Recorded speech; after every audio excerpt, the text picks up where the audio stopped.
ठीक है, सबसे पहले आप मुझे ये बताओ कि जो प्रीवियस क्लास के जो क्वेश्चंस हैं आपको वो आप मुझसे क्लियर कर दो। जी, एक तो मुझे पूछना था कि होस्टिंग और डोमेन के बारे में, ये क्या होता है, ठीक है, और एक था कि मतलब डेटाबेस में एंट्री किस तरह आती है, मतलब जैसे हमने अब बना लिया, अब आगे एंट्री किस तरह आएगी। ठीक है, तो इस आगे बस ये दो क्वेश्चन। ठीक है। होस्टिंग और डोमेन क्या होता है, सबसे पहला सवाल आपका ये है, तो मैं आपको बता देता हूँ। होस्टिंग जो है बेसिकली वो समझो मैंने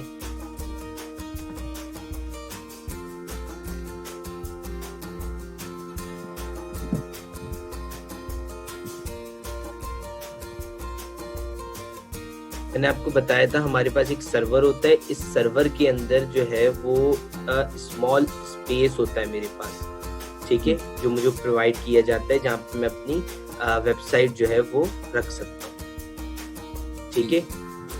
उस स्पेस को जो है वो हम लोग क्या कहते हैं, उस स्पेस को जो है वो होस्टिंग कहा जाता है, जो सर्वर के ऊपर, ठीक है, सही है। अच्छा जी, तो होस्टिंग का क्वेश्चन क्लियर हो गया आपका? होस्टिंग का क्वेश्चन क्लियर हो गया? जी हो गया। ठीक है, अब आपका क्वेश्चन है कि जो है वो अपना डेटाबेस में एंट्री किस तरह आती है। देखो, डेटाबेस में ना एंट्री हम लोग करेंगे, ये आपका क्वेश्चन है थोड़ा आगे यानी कि एडवांस लेवल का ना। तो हम लोग जब वर्डप्रेस पे काम कर रहे होंगे, जब कॉन्टैक्ट फॉर्म वगैरह बनाएंगे ना हम, तो उसमें एंट्रीज जो करेंगे वो डेटाबेस में ऑटोमेटिकली सेव हो रही होती है। वो डेटाबेस में जब सेव हो रही होंगी तो मैं वैसे आपको एक हार्ड कोडेड एंट्री आज करके दिखा दूंगा, तो आपका ये क्वेश्चन बिल्कुल क्लियर हो जाएगा। तो वो जब हम एडवांस लेवल पे करेंगे तो आपको ये चीज भी समझ आ जाएगी। इसके अलावा क्या क्वेश्चन था आपका? यही थे, ठीक है। तो आज जो है हम लोग जो है वो करते हैं और फॉरेन की वगैरह डेटाबेस में लगाते हैं। अच्छा, ज़ैम्प वगैरह इंस्टॉल कर लिया था आपने? कर लिया, ठीक है। तो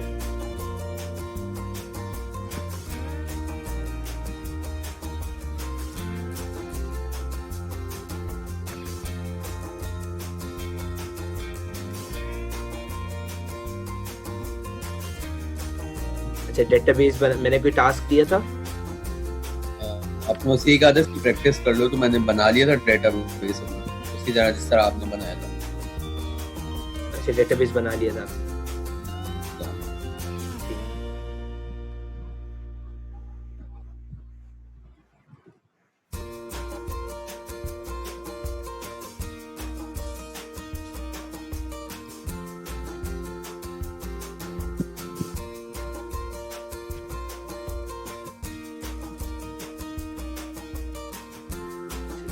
स्टार्ट हो गया, मैं यहाँ आया, यहाँ आके मैंने लिखा लोकल होस्ट।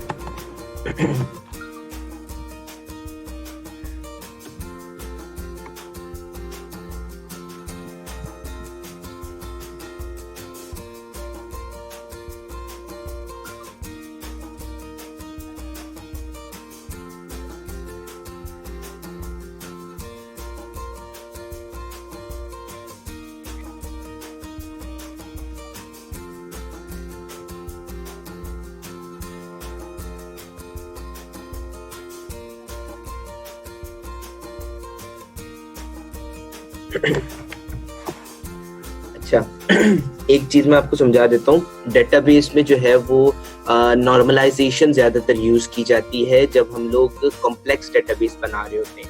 नॉर्मलाइजेशन क्या होती है? नॉर्मलाइजेशन जो है बेसिकली वो एक प्रोसेस है जिसमें आप हर टेबल को अलग अलग करके फॉर्म करते हो। जैसे फॉर एग्जांपल मेरे पास प्रोडक्ट्स हैं और मेरे पास कस्टमर्स हैं। कस्टमर आता है और उस प्रोडक्ट्स को जो है वो आकर परचेज करता है।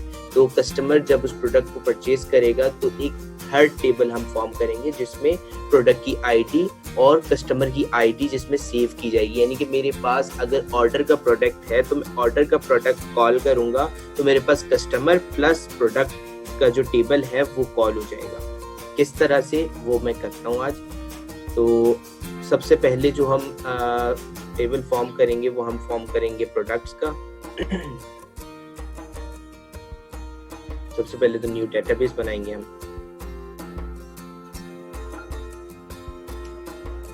डेटाबेस मैंने बना लिया फॉर एग्जांपल ई कॉमर्स, ठीक है जी, इसको मैंने क्रिएट किया। डेटाबेस मेरे पास ई कॉमर्स क्रिएट हो गया, डेटाबेस ई कॉमर्स क्रिएट हो गया। इसके बाद मैंने यहाँ पर आके प्रोडक्ट का टेबल बनाया और यहाँ पर आके मैंने इसको कहा कि भाई चलो 4 फील्ड्स उसमें, मैंने इसको गो कर दिया। गो करने के बाद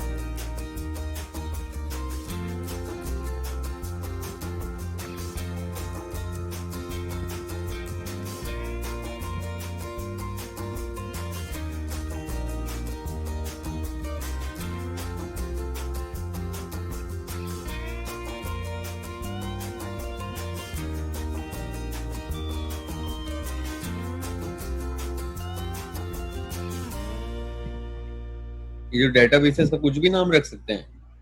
जी जी बिल्कुल, डेटाबेस का आप कुछ भी नाम रख सकते हैं।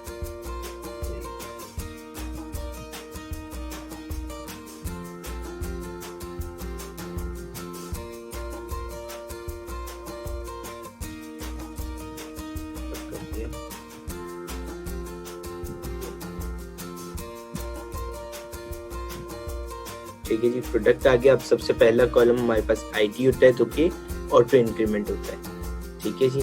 उसके बाद हमारे पास होता है नेम, उसके बाद हमारे पास होता है प्रोडक्ट नेम होता है, सॉरी इसको हमने कर लिया प्रोडक्ट। अच्छा, डेटाबेस के रूल्स मैंने बताए थे आपको जी, नो कैपिटल लेटर्स और नो स्पेस और फर्स्ट कॉलम इंक्रीमेंट आईडी। अच्छा, यहाँ पर आके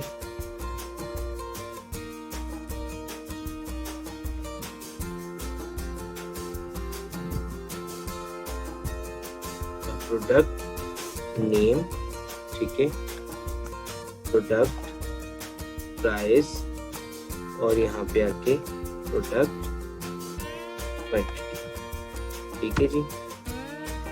और यहाँ पे आके पहले वाले को हमने वार्चर कर दिया, इसको मैंने कर दिया 100 और बाकी मेरे पास इंटीजर्स हैं और मैंने सेव कर दिया।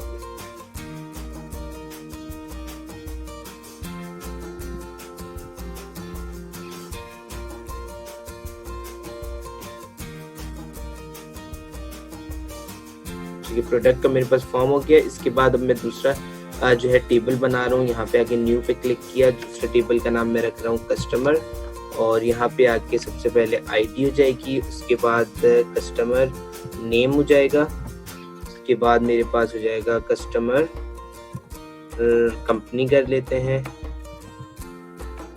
और कस्टमर ईमेल, ठीक है जी। ये मेरे पास वार्चार हो गया, ये भी मेरे पास वार्चार हो गया और ये भी मेरे पास वार्चार हो गया। इसकी वैल्यू 100 है और इसकी वैल्यू भी 100 है, इसकी वैल्यू भी 100 है। ये ऑटो इंक्रीमेंट है और यहाँ पे आके इसको सेव कर दिया।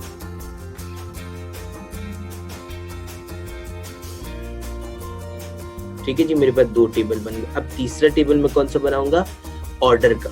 यहाँ आके मैंने इसको कहा कि भाई ऑर्डर और इसको कर लेते हैं ऑर्डर डिटेल्स, ठीक है जी। पहला मेरे पास आईडी होगा ऑटो इंक्रीमेंट और दूसरा मेरे पास क्या होगा, दूसरा मेरे पास प्रोडक्ट की आईडी होगा, यानी कि जो कस्टमर ने कस्टमर की एक आईडी होगी जो कि यूनिक होगी, यानी कि किसी से मैच नहीं करेगी और ना वो जो है डुप्लीकेट होगी, ठीक है। अच्छा, 1 मिनट,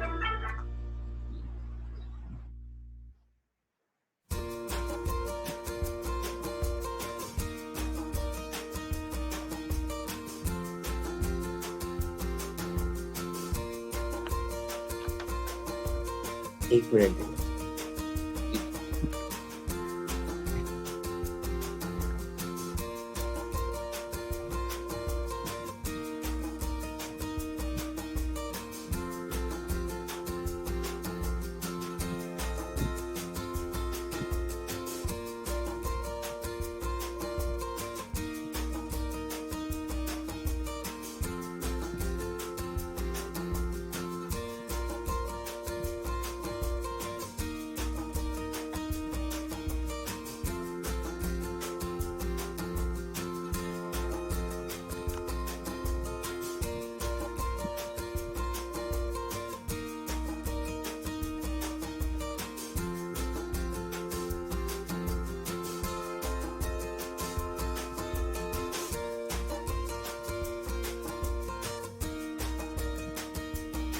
अच्छा, तो जो कस्टमर की जो आईडी होगी वो यूनिक होगी, ठीक है, यानी कि वो जो है मैं यहाँ पर आपको ओपन करके दिखा देता हूँ। यहाँ पर आ जाते हैं। यहाँ पे आने के बाद ये जो इसकी आईडी होगी जो हमने एआई पे टेक किया है, ऑटो इंक्रीमेंट होगी, ठीक है। ऑटो इंक्रीमेंट होने के साथ साथ ये यूनिक भी होगी, यानी कि ये फिर से रिपीट नहीं होगी, चाहे डाटा कितना ही बड़ा क्यों ना हो जाए। तो हम लोग यहाँ पे ऑर्डर डिटेल्स में क्या करेंगे, ऑर्डर डिटेल्स में हम प्रोडक्ट की आईडी जो कि यूनिक होगी और कस्टमर की आईडी CID, ठीक है, कस्टमर की आईडी उठाएंगे। यानी कि इस कस्टमर ने, फॉर एग्जांपल मेरा एक नाम है जो कि 1 नंबर पर है, ठीक है, और प्रोडक्ट एक है जिसकी आईडी है 2, तो मेरी आईडी 1 है जो कि यूनिक है, यानी कि मैं अपने नाम से कॉल नहीं करूंगा, मैं अपने आईडी से कॉल किया जाऊंगा। यानी कि 1 ने 2 आईडी वाला प्रोडक्ट परचेज किया, तो ये एक साथ सेव हो जाएंगे और मेरे पास पूरे को पूरे टेबल्स उठ के आ जाएंगे। कैसे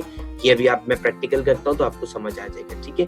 मैंने यहाँ पर आके इसको कर लिया और मैंने सेव कर दिया। सेव करने के बाद अब देखो मेरे पास क्या हुआ, ई-कॉमर्स में आया। ई-कॉमर्स में आने के बाद मेरे पास 3 प्रोडक्ट्स बन चुके हैं, ठीक है। अब यहाँ पर आके जो है वो डिजाइनर हम चेक करते हैं। डिजाइनर हमारे पास क्या होता है, डिजाइनर हमारे पास एक ERD डायग्राम है। आप कोई भी सॉफ्टवेयर डिजाइन करो, आप कोई भी वेबसाइट डिजाइन करो, तो वो एक ERD डायग्राम जो है आपको सबसे पहले उसकी एक ERD डायग्राम बनानी पड़ती है, ठीक है। तो ERD डायग्राम का फुल फॉर्म क्या है, entity relationship diagram. Entity relationship diagram, आपस में ये रिलेशन बना देती है। अब मैंने क्या करना है, इसमें कस्टमर की आईडी पिक करवानी है और प्रोडक्ट की आईडी। तो वो किस तरह होगी, मैं सबसे पहले ऑर्डर डिटेल्स में आ गया, एक मिनट।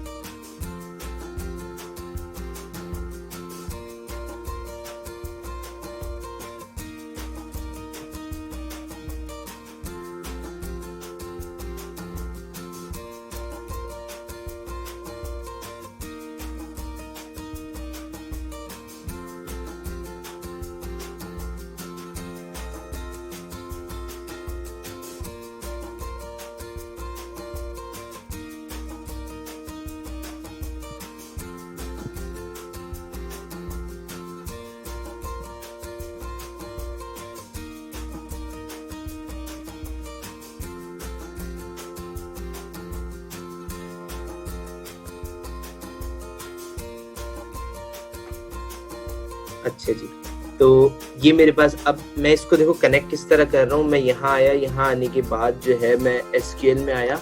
SQL में आने के बाद मेरे पास जो है फॉरेन की लगानी पड़ती है, यानी कि हमने अभी जो AI ऑटो इंक्रीमेंट आईडी बनाई थी ना, वो हमारे पास बेसिकली क्या थी, वो हमारे पास प्राइमरी की थी। समझ आ रहे? जी जी। अगर कोई चीज समझ ना आ रही हो तो मुझे बता देना, मैं रिपीट कर दूंगा, ठीक है।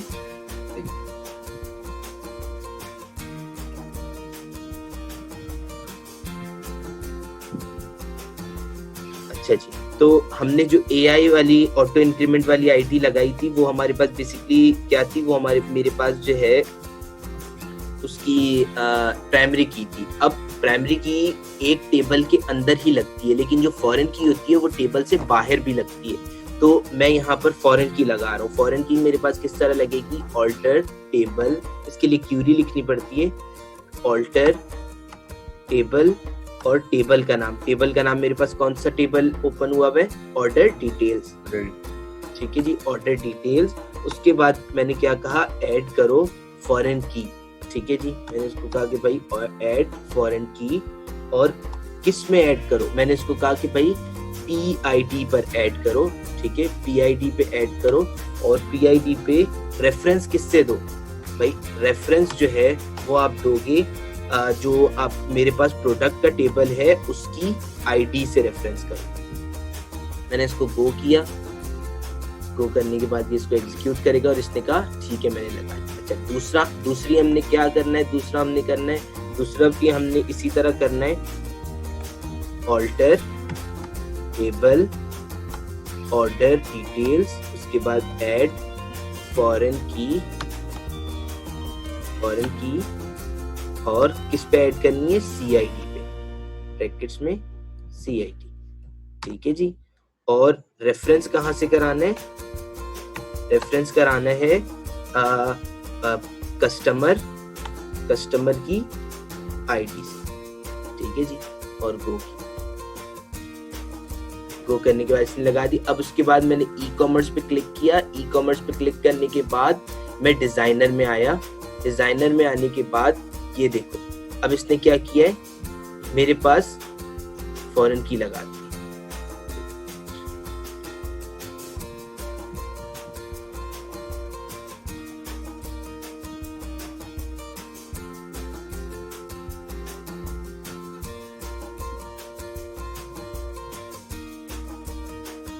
जैसे फॉरेन की कहाँ पे? एक मिनट बता रहा हूँ। ये देखो, ये लगी हुई है ना कीज, ये फॉरेन की, यानी कि एक टेबल से बाहर।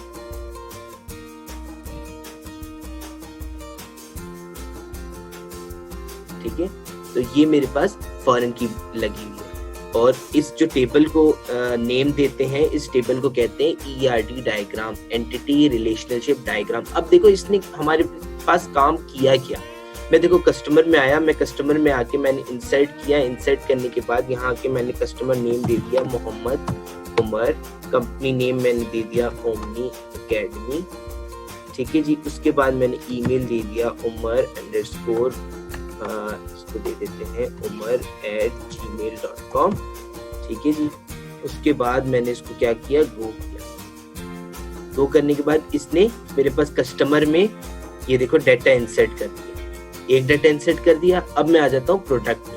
प्रोडक्ट में आने के बाद मैं यहाँ पर आके इंसर्ट कर रहा हूँ। मैं कोई 2 प्रोडक्ट्स इंसर्ट कर रहा हूँ। एक मेरे पास हो गई पेंसिल, ठीक है, प्राइस मेरे पास उसकी है 20 रुपीज और क्वांटिटी मेरे पास है 200।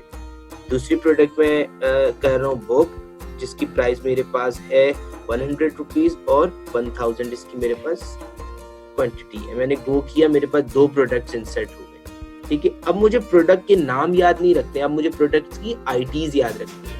ऑर्डर डिटेल्स में आया, यहाँ आके अब मैंने कुछ चीज ऐड नहीं करनी, यहाँ आके मैंने क्या सेलेक्ट करनी है। भाई सबसे पहले नेम सेलेक्ट किया, मोहम्मद उमर ने क्या चीज परचेज की है, मोहम्मद उमर ने बुक परचेज की है, ठीक है। उसके बाद मैंने गो किया। गो करने के बाद अब देखो मैं ऑर्डर डिटेल्स में आया। ऑर्डर डिटेल्स में आने के बाद अब मुझे वो 2 टेबल जो कस्टमर और प्रोडक्ट के टेबल है ना, वो मुझे देखने की जरूरत नहीं है। अब मैं क्या करूंगा, मैं यहाँ देखूंगा भाई प्रोडक्ट आईडी और कस्टमर आईडी। कस्टमर आईडी मैं सिंपल इस प्रोडक्ट को कॉल करूंगा ना, वो दोनों प्रोडक्ट मेरे पास ऑटोमेटिकली कॉल हो जाएंगे। देखो मैंने इसके ऊपर आके क्लिक किया, देखो ये लिखा हुआ दे रहा है मोहम्मद उमर ने परचेज किया है। क्या परचेज किया है, बुक परचेज की। सही, मतलब वैसे एक बार आपने ये डालना उसके बाद खुद ही आ जाएगा इसमें। हाँ, अब सिर्फ यानी कि अब ऑर्डर डिटेल का टेबल आप गेट करोगे ना, तो कस्टमर और प्रोडक्ट का टेबल ऑटोमेटिकली आपके पास आ जाएगा।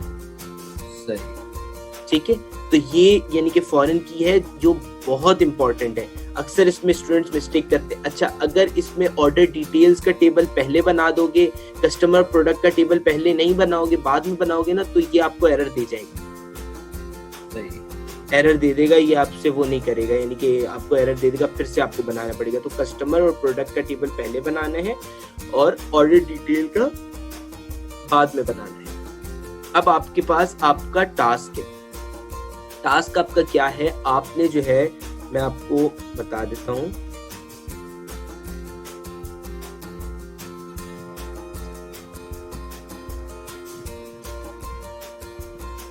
एक कस्टमर का टेबल है, प्रोडक्ट का टेबल है, कैटेगरीज है,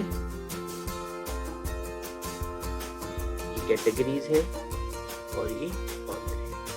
अब देखो इसमें आपने फील्ड्स रखनी है। सबसे पहले आईडी, नेम, कंपनी, ठीक है, बस इतनी फील्ड्स रखनी है। ये किसका टेबल है, कस्टमर का, ठीक है, कस्टमर का टेबल। ये है प्रोडक्ट का टेबल। प्रोडक्ट में आपने क्या रखना है, ID, name, product name, P quantity, P price, ठीक है जी। अब इसमें एक और चीज रखनी है, पी कैटेगरी। अच्छा जी,